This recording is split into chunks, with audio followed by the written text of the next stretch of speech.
பற்றி பேசணும்னா நிறைய பேசிக்கிட்டே இருக்கலாம். அதற்கு முன்னாடி நான் ஒரு சின்ன ஒரு பரசீவ வெள்ளம் சொல்லிட்டு பாரதியாரோட பாடலையும் இங்கே நான் பதிவு பண்ணிடுறேன். உள்ளும் புறமுமாய் உள்ளதெல்லாம் தானாகும் வெள்ளம் ஒன்று உண்டாம் அதனை தெய்வம் என்பார் வேதியரே. ஏங்க எல்லாமே இறைவன் தாங்க, புரியுதா இல்லைங்களா?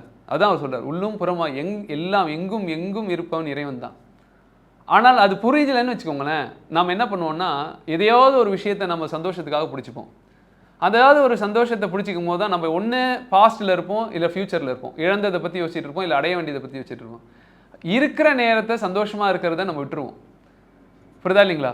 அப்போ அந்த ஒரு விஷயம் நம்ம புரியணும்னா, அதனால தான் பாரதியார் இன்னொரு பாடலில் கூட எத்தனை கோடி இன்பம் வைத்தாய் எங்கள் இறைவான்றது. ஆன்மீகம் ஏன் ரொம்ப ரொம்ப முக்கியம்னா, மக்கள் என்ன பண்ணுறாங்கன்னா, நான் ரீசெண்டாக கூட ஒரு ஒரு ஒரு பார்க்கில் போய் நான் உட்காந்துட்டு இருந்தேன். அந்த பார்க்கில் ஒரு பெண்ணு ரொம்ப அழுதுட்டு இருக்கா தனியாக உட்காந்து. ஏன் அழுதுட்டு இருக்காம்மா? நான் பார்த்தேன், மழையில் நனைஞ்சிட்டு அழுதுட்டு இருக்கா. ஏம்மா அழுதுட்டு இருக்கேன்னு கேட்டால், லவ் பிரேக் ஆகிடுச்சு அப்படின்னு. லவ் பிரேக் ஆகிடுச்சா? அப்படியா? சரி, எவ்வளோ வருஷமாக லவ் பண்ணுமா? 8 வருஷம் லவ் பண்ணேன். ஆஹா, சரி, சரிம்மா, நான் கொஞ்சம் உங்ககிட்ட நான் யோகா டீச்சராக இருக்கேன், ஏதாவது உனக்கு சொல்லலாமா? எனக்கு தெரிஞ்சதை உனக்கு அமைதிப்படுத்துகிறேன். அவள் என்ன பண்ணுறான்னா, அப்பயே உட்காந்து டெக்ஸ்ட் பண்ணிக்கிட்டே இருக்கா அவனுடைய காதலனுக்கு. அதே நேரத்தில் உட்காந்து எமோஷ்னலான வீடியோஸு சினிமாவை பார்த்துட்டு இருக்கா. நான் சொல்ல வரணும்னு நினைக்கிறேன், ஆனால் அவளுக்கு அது போய் கன்வே ஆக மாட்டேங்குது. அவள் கேட்கறதுக்கு தயாரில்லை. அவள் உட்காந்து எதையோ பிஸியாக படுத்திக்கிட்டு இருக்கா. எதற்காக இதை சொல்ல வரேன்னா, மக்கள் எது ரியல் எது பொய், சினிமா லைஃப்பை மக்கள் நிறைய உண்மையாக நினச்சிட்டு அதில் இருக்கக்கூடிய காதல் பாடல்கள், அதில் இருக்கக்கூடிய விஷயங்களை தன் லைஃப்பில் இது பண்ணணும்னு நினைக்கிறான். ஆனால் அவனை பார்த்தீங்கன்னா, அவன் படத்தில் நடிச்சுட்டு அவன் போயிடுறான். ஒரு நடிகையோடு நடிச்சுட்டு இன்னொரு நடிகையோடு நடிச்சுட்டு போயிட்டே இருக்கான் அவன் பாட்டு. ஆனால் மக்கள் அந்த சினிமா அந்த அந்த மியூசிக்கும் அந்த பாடலில் அந்த வார்த்தைகளை நினச்சிட்டு அதே மாதிரியே வாழணும்னு நினைக்கிறாங்க. ஆனால் ரியாலிட்டி என்ன? வாழ்க்கையில் நீங்கள் எதையாவது ஒன்று சந்தோஷத்துக்கு பிடிக்கணும்னு நினச்சிங்கன்னா நீங்கள் அடிமைகள் தான் அப்படின்றத விவேகானந்தர் பதிவு பண்ணுறார்.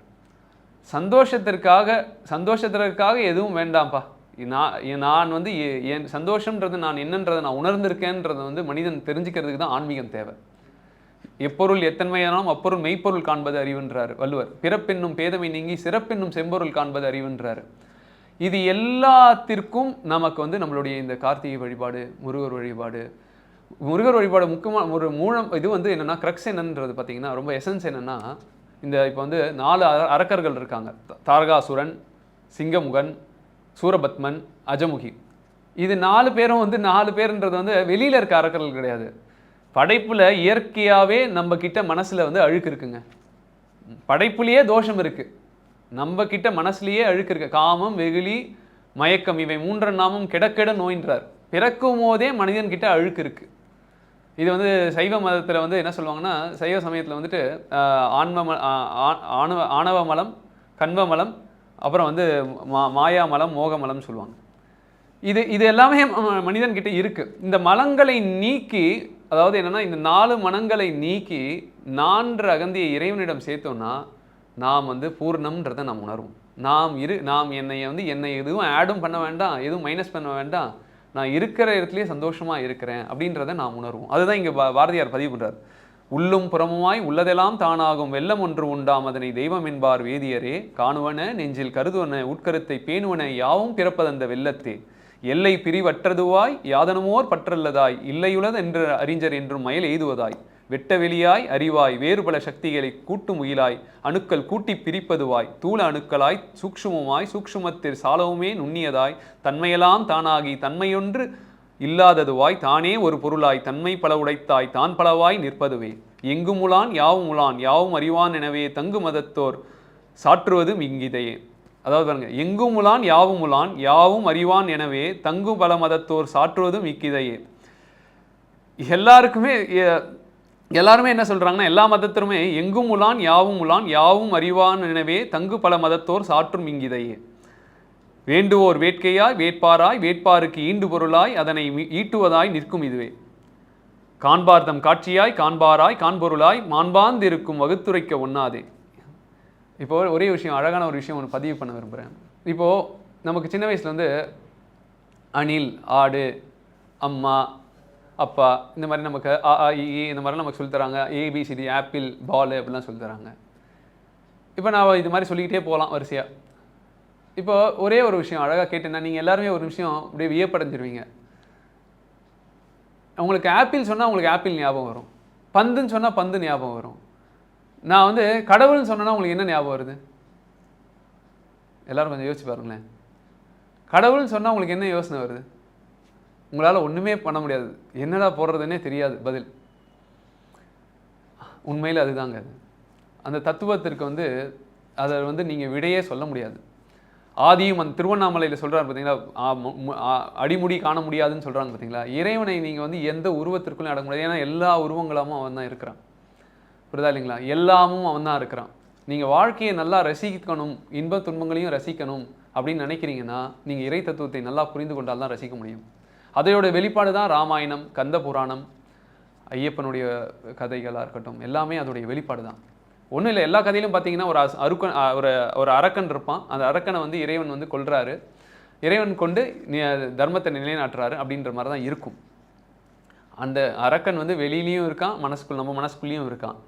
நாம தான் அங்கே கந்தனா முருகராக மாறி நம்ம கிட்ட இருக்கக்கூடிய அரக்கனை நாம் மதம் செய்யணும், ஐயப்பனா மாதிரி நம்ம மதத்தை செய்யணும். அது எந்த இறைவன் நீங்கள் வழிபடுறீங்களோ அதுவாக மாறி உங்ககிட்ட நாமளே நம்மளை சீர்படுத்திக்கிட்டால் தான் நம்ம வாழ்க்கை வந்து பார்க்க அழகாக இருக்கும்.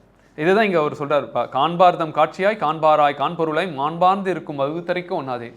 இதை தான் வள்ளுவரும் அகர முதல எழுத்தெல்லாம் ஆதிபவன் முதற்றே உலகுன்னு சொல்கிறதோட காரணம் என்னென்னா, இறைவனுக்கு வந்து ஆன்ற சப்தம் சொன்னால் தான் உங்களுக்கு ஆன்ற எழுத்து தெரிஞ்சதுனால தான் உங்களால் பார்க்க முடியுது. ஆன்னொடனே உங்களுக்கு ஆன்ற தமிழ் எழுத்து ஞாபகம் வருது. இல்லை தமிழே தெரியாதவனுக்கு சொன்னால் ஒன்றுமே புரியாது. அவன் ஹிந்தியில் தான் யோசிப்பான். அவனுக்கு எந்த மொழி தெரியுமோ அதை தான் யோசிப்பான். ஒரு பொருளை பற்றி வடிவம் கொடுக்கலன்னா அந்த பொருளை உங்களால் சிந்திக்கவே தெரியாது. அப்போ இறைவன் சொல்லிட்டு பகவான் சொல்கிறாரு அப்படின்னா என்ன அர்த்தம்னா, நம்ம பார்க்கக்கூடிய எல்லா பொருளுக்கும் பின்னாடி காரணமாகவும் காரியமாகவும் இருப்பது இறைவன் தான் அப்படின்றது தான் வள்ளுவர் முதல் குறள்லேயே பதிவு பண்ணுறாரு.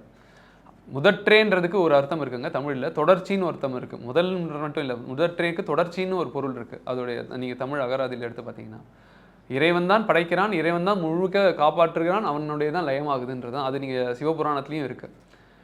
ஸோ இங்கே முக்கியமாக கருத்து என்னென்னா, நீங்கள் வந்து திருவண்ணாமலை சிவனை வழிபடுறீங்களோ, சாஸ்தா வழிபடுறீங்களோ, முருகரை வழிபடுறீங்களோ, பிள்ளையாரை வழிபடுறீங்களோ, அம்மனை வழிபடுறீங்களோ, சிவனை வழிபடுறீங்களோ, இல்லை சக்தியோ, ராமரோ, கிருஷ்ணரோ, எந்த சாமியை நீங்கள் வழிபடுறீங்களோ அது வந்து முக்கியம் இல்லை. சாராம்சம் என்னென்னா, அன்பும் நல்ல காரியங்களும் உங்ககிட்டருந்து வெளிப்படணும். அதுதான் இதோட சாராம்சம். வள்ளுவரையே வந்து அந்தணர்கள் வந்து சில இவங்கெல்லாம் வந்து உயர்ந்த ஜாதின்றவங்க வந்து ரொம்ப தாழ்மைப்படுத்தியிருக்காங்க. அவர் ஞான வெட்டியான் நூல் எடுத்து படிச்சிங்கன்னா தெரியும். அவர் வந்து புலம்பி தள்ளுறாரு, என்னை ஏன்டா கீழ் ஜாதின்னு சொல்கிறீங்கன்னு கேட்குறாரு. வள்ளுவரை நம்ம வந்து எவ்வளோ மதிப்பாக மரியாதையாக பார்க்குறோம், அவர் வந்து கவலைப்படுறாருங்க ஞான வெட்டியான் நூலில். பாரதியார் வந்து எவ்வளோ உயர்ந்தவர், அவர் வந்து அவரையும் வந்து எவ்வளோ, அவர் மனசு எவ்வளோ அன்பு, எவ்வளோ பெரிய எல்லாருக்கும் அன்பாக இருந்திருக்காரு, அவரையும் ரொம்ப கேவலமாக நடத்தியிருக்காங்க. நீங்கள் வந்து அப்போ வந்து என்னென்னா, சமுதாயத்தில் வந்து இதுதான் இங்கே சொல்கிறாரு, எல்லாம் தானாகி இருந்திடும் இக்தரிய வல்லார் சிலர் என்பர் வாய்மையெல்லாம் கொண்டவரே. எல்லாரும் ஆன்மீகத்தை பற்றி பேசலாம், ஆனால் உண்மையான அன்பும் தூய்மையான கள்ளக்கபடமற்ற அன்பும் நல்ல செயல்களும் சில பேர்கிட்ட இருந்து தாங்க வருது. அது ஏன்னா அந்த புரிதல் வந்து இல்லை. அந்த சில பேர் தான் மேலே வந்து இருந்து வழி நடத்தணும். ஏன்னா சமுதாயத்தில் வந்து கடவுளை வச்சு தான் நிறைய சர்ச்சைகள் சண்டைகள் நடந்துட்டு இருக்கு. அந்த சர்ச்சைகள்லாம் போகணும்னா பெரியவங்க, இதை நல்லா உணர்ந்தவங்க மேலே இருந்து எல்லாத்திற்கும் பாலமாக வகுக்கணும். எதெல்லாம் வந்து இது இந்த களை இருப்பதுன்னு சொல்லுவாங்க, அந்த தேவையில்லாத புல்லெல்லாம் பிடுங்கணும்னு சொல்லுவாங்க, அந்த மாதிரி தேவையில்லாத கருத்துக்கள் அதெல்லாத்தையும் வந்து எடுத்து கலைந்து செய்ய வேண்டியது அவங்களோட பொறுப்பு. இது வந்து அரசாங்கம், முதல்ல பெற்றோர்கள், அப்புறம் பெரிய அறிஞர்கள், அரசாங்கம் இது கவனமாக செய்யணுங்க. ஏன் சொல்ல வரேன்னா, இப்போ வந்து நம்ம சமுதாயத்தில் வந்து மக்களை வந்து சமுதாயத்தில் வலிமையாக்கிறவங்களாம் ஆக்குறாங்களா இல்லை வந்து பலவீனமான ஆக்குறாங்கன்னா, முக்கியமாக இந்தியாவோட சமுதாயத்தில் பலவீனமாக ஆக்குறது நிறைய நடந்துகிட்டு இருக்குங்க. அது கல் வியாபாரம், சாராய வியாபாரம், அது அரசாங்கமே நடத்துது. ஒரு சைடில் நடத்திட்டு ஒரு சைடில் வந்து நான் இலவசமாக கொடுக்குறேன்னு சொன்னால் அது எப்படிங்க? அது ஒரு கண்ணை கட்டிட்டு இன்னொரு கண்ணுக்கு நான் இல்லை ட்ராப்ஸ் விடுறேன்னு சொன்னால் கரெக்டாக இருக்குமா? அதே மாதிரி இன்னொரு விஷயம், சினிமாவில் கருத்துக்கள் வந்து பார்த்திங்கன்னா என்ன வேணா சொல்லலாம், எப்படி வேணா பேசலாம், என்ன வேணா நாட்டலாம், நாட்டுடைய கலாச்சாரத்தையே வந்து இது பண்ணலாம், எப்படி வேணா பேச்சுரிமை. இப்போ இது எல்லாமே வந்து என்ன விஷயம்னா, அப்போ எது வந்து மனிதன் பயங்கர குழப்பமாயிடுவாங்க சமுதாயத்தில். ரொம்ப குழப்பவாதியாக இப்போ வந்து மீடியாவில் நிறைய குழப்பமும் பார்க்குறீங்கன்னா, நிறைய பேர் வந்து சைக்காலஜிக்கலாக டிஸ்டர்ப்டாக இருக்கிறதும், பெரிய பதவியில் இருக்கவங்களே சைக்கிக்காக இருக்கிறது காரணம் என்னென்னா, அவங்கக்கிட்ட முறையான ஒரு கட்டமைப்பான கல்வி முறை, ஒரு குரு கிட்ட இருந்து போய் படிக்கலை, ஒரு விஷயத்தை வாழ்க்கை பற்றி என்னென்ன ஆராயம் பண்ணாமல் அவங்க சரி பண்ணிக்காமே சமுதாயத்து வேலைக்கு வந்துடுறது, இந்த மாதிரிலாம் நிறைய விஷயங்கள் ஆகுறதுனால தான் இந்த மாதிரி ஆகிட்டுருக்கு. இப்போ வந்து பார்த்திங்கன்னா செல்லில் வந்து செல்லு சின்ன வயசுலேயே குழந்தைங்களுக்குலாம் செல்லை கொடுத்துட்றாங்க பெற்றோர்கள். செல்லில் உட்காந்து எல்லாத்தையும் சின்ன வயசுலேயே எல்லாம் கற்றுக்குறாங்க. ஆனால் இது தெரியாததுனால என்ன ஆகுதுன்னா, கடைசியில் பின்னாடி அதுக்கே அவங்க அடிமையாயிடுறாங்க, பலவீனமாகிடுறாங்க. இப்போ கூட ரீசெண்டாக நான் ஒரு வீடியோ பார்த்தேன். ஒரு ஒரு பேரட்டை வந்து ட்ரெயின் பண்ணி பேச வைக்கிறாங்க. அது எல்லாத்தையுமே சகஜமாக பேசுது. அது அசிங்கமாகவும் பேசுது, அது சிரிக்கிறாங்க வெஸ்டர்னில். அது வந்து கேஷுவலாக நம்ம பேசுகிற மாதிரி அது பேசுது. இங்கே பாருங்கள், ஏதாவது விஷயம் என்னென்னா, நீங்கள் வந்து எதை வேணா வளச்சிடலாங்க. இமயமலையை கூட வில்லா வளச்சிடலாம். ஆனால் நம்ம மனதை நாம் சரிப்படுத்துவது தான் ரொம்ப ரொம்ப ரொம்ப ரொம்ப கடினம்ங்க. பிறரை சரி பண்ணுறது ரொம்ப ஈஸியாக இருக்கலாம். ஒரு நாயை, யானையை, டைனாசரஸை கூட நம்ம வசத்துக்கு கொண்டு வந்துடலாம். இப்போ வந்து பார்த்திங்கன்னா நிறைய பேர் இப்போ நிறைய ஷோலெல்லாம் பார்த்திங்கன்னா அனிமல்ஸ் எல்லாம் அவங்க வந்து கட்டமைத்து அது சொல்கிறது, அதுக்கு சாப்பாடு கொடுத்தா அது பேசுது, விளையாடுது, என்னன்னா சொல்கிறதெல்லாம் செய்யுது. ஆனால் நம் மனதை நம் வசம் கொண்டு வர்றது தாங்க, அதுக்கு தாங்க இந்த ஐயப்ப வழிபாடு, இந்த கார்த்திகை மாத வழிபாடு, இது எல்லாமே இதோடைய சாராம்சம் தாங்க. இதோடைய கடைசியாக முக்கியமாக நாம் இங்கே பதிவு பண்ண வேண்டிய விஷயம் என்னென்னா, நாம் ரியாலிட்டி லைஃபுக்கு, பொய்யான லைஃப்லேருந்து ரியாலிட்டி லைஃப்க்கு வரணுங்க. அதற்கு பெற்றோர்கள், ஆசிரியர்கள், அரசாங்கம் எல்லாமே நம்மளை வழி நடத்தணும். அதை நான் என்னுடைய வேண்டுகோளாக வச்சுக்கிறேன். அதுவும் இல்லாமல் நம்மளோட சுய முயற்சி, நான் இங்கே உங்கள் முன்னாடி இருக்கேன்னா என்னுடைய சுய முயற்சி, அனுகிரகம், குருவோட அனுகிரகம், தாய் தந்தையோட அனுகிரகத்தால் தான் நான் இங்கே இருக்கேன். ஆனால் நானும் அதில் பயணித்து கொண்டு தான் இருக்கேன், என்னை சீரமைத்து கொண்டு தான் இருக்கிறேன். மக்கள் வந்து சினிமா லைஃப்பை பார்க்குறாங்க, ஒரு போலியான பிம்பங்களை பார்த்து அதை வந்து உண்மை என்று நம்பிடுறாங்க, அது உயர்ந்ததுன்னு நம்பிடுறாங்க. அந்த வாழ்க்கையை அதையே வந்து அதை சார்ந்து இருக்கிறாங்க சந்தோஷத்திற்காக. சரி, அது இல்லை. அப்புறம் போதைப் பொருளை பார்க்குறான், போதைக்காக அடிமையாகிறான், அதுக்காக கொடுக்குதுன்னு அடிமையாகிறான். சரி, அது இல்லை. போலியான வாழ்க்கை முறை ஓடிக்கிட்டே இருக்கான் வாழ்க்கையில். அவனோட உடல் ஆரோக்கியம் கூட பார்க்கல, காலையிலேருந்து சாயந்தரம் வரைக்கும் பணத்துக்காக ஓடிக்கிட்டே இருக்கான்.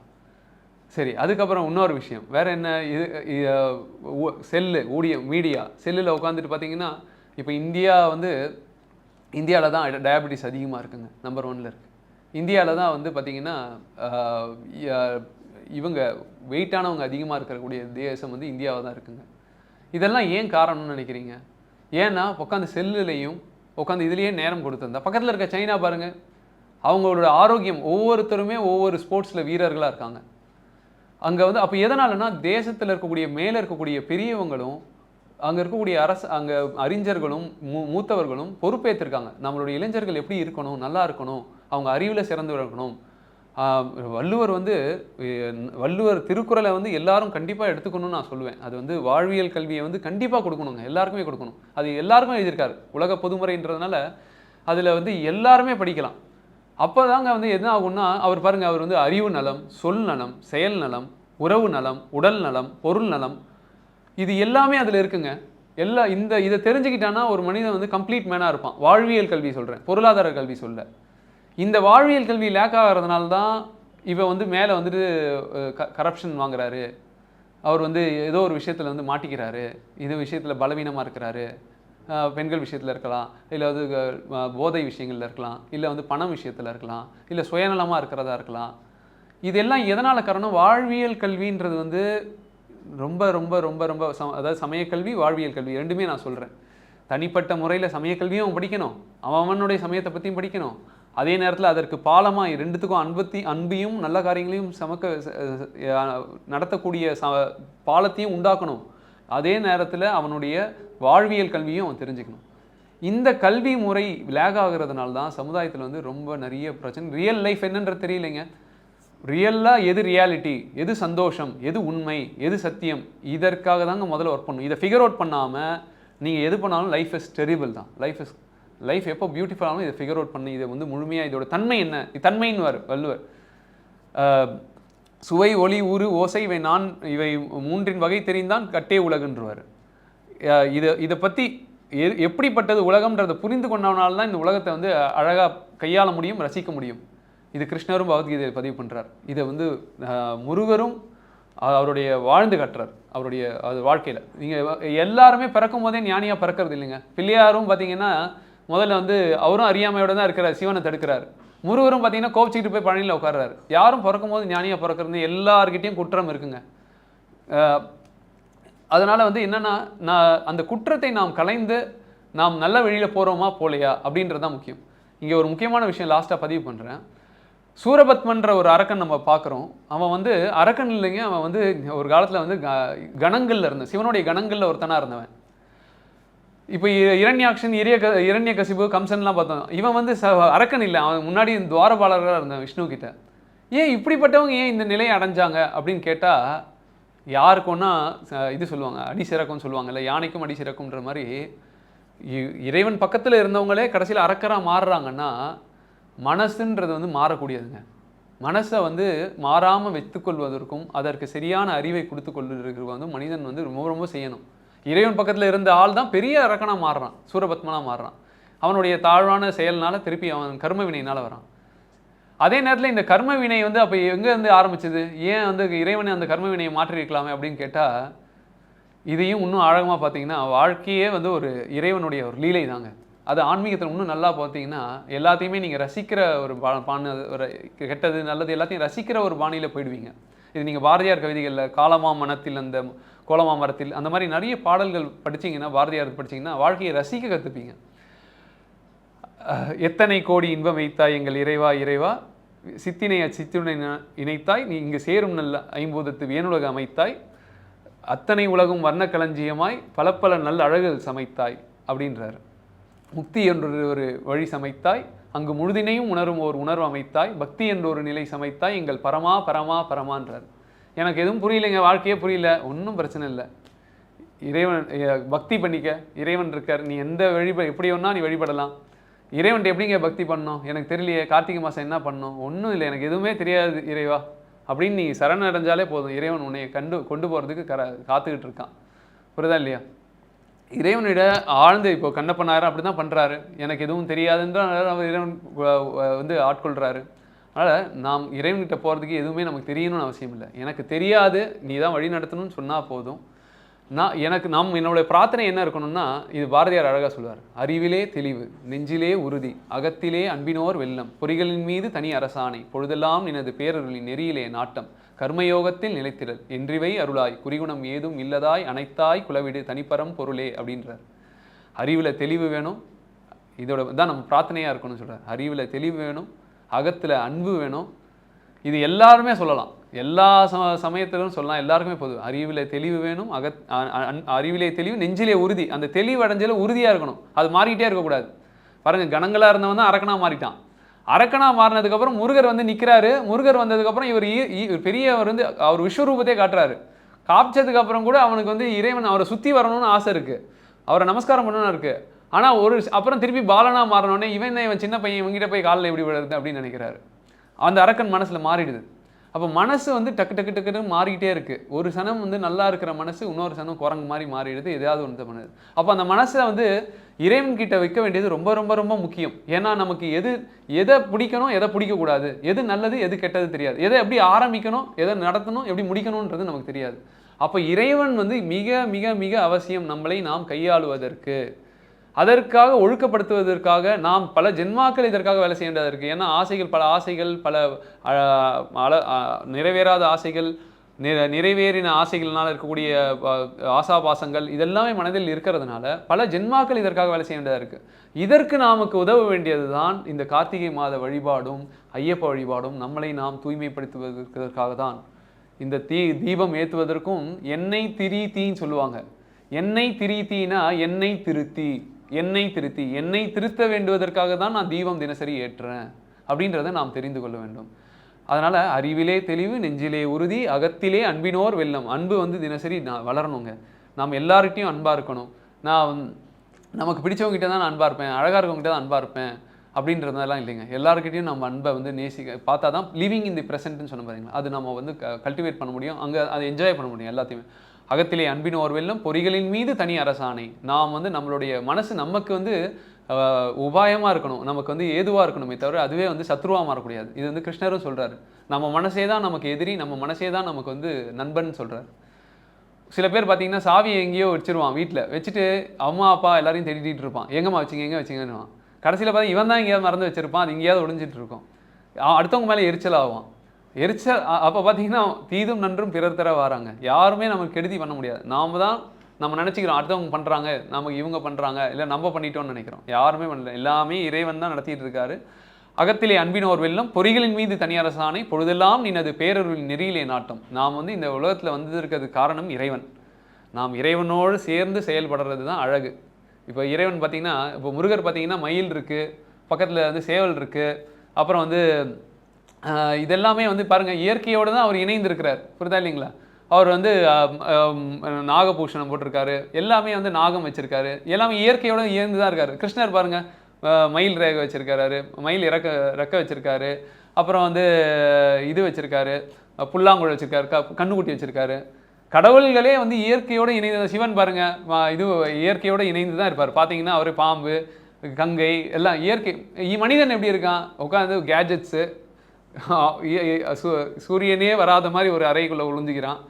இயற்கையிலேருந்து விலகி இருக்கான். இயற்கையோடு இணைந்து இறைவனோடு இணைந்து இறைவனோடு வந்திருக்கிறோம். இறைவனோடு இணைந்து இறைவனுக்காக செயல்பட்டு இறைவன் கொடுத்ததுக்காக நன்றி பண்ணிட்டு அதற்காக இறைவனுடைய லயமாக வேண்டியதாங்க இந்த வாழ்க்கையோடைய. அதனால தான் வள்ளுவர் கடைசி குரலில் பதிவுபட்டார், பிறவி பெருங்கடல் நீந்துவர் நீந்தாதார் இறைவனடி சேராதார்.